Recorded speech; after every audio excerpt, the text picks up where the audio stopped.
What does Paul mean in Philippians 2 when he instructs us to work out our salvation with fear and trembling?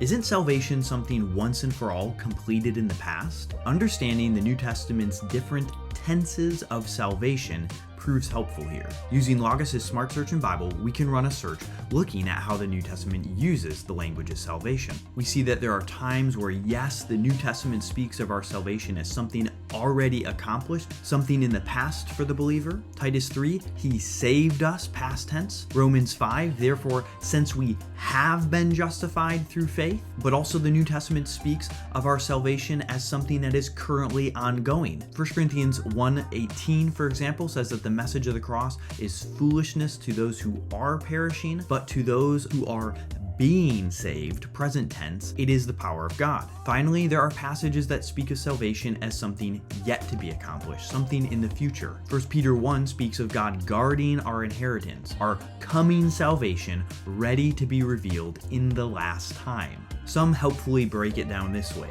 We are saved from the penalty of sin in the past, our justification. We are currently being saved from the power of sin, our sanctification. And in another sense, we will be completely saved from the presence of sin in the future, our glorification. This helps us approach a passage like Philippians 2:12 and 13, where Paul talks about salvation as something we are currently working out. Although the Philippians are saved, past tense, and Paul in the very next chapter can speak of having a righteousness of our own that does not come through the law, but through faith in Jesus Christ. In chapter 2:12 and 13, he can nonetheless speak of salvation as something that is an ongoing process for the Philippians that involves their participation, their own working, even as God is the one who supplies that very work.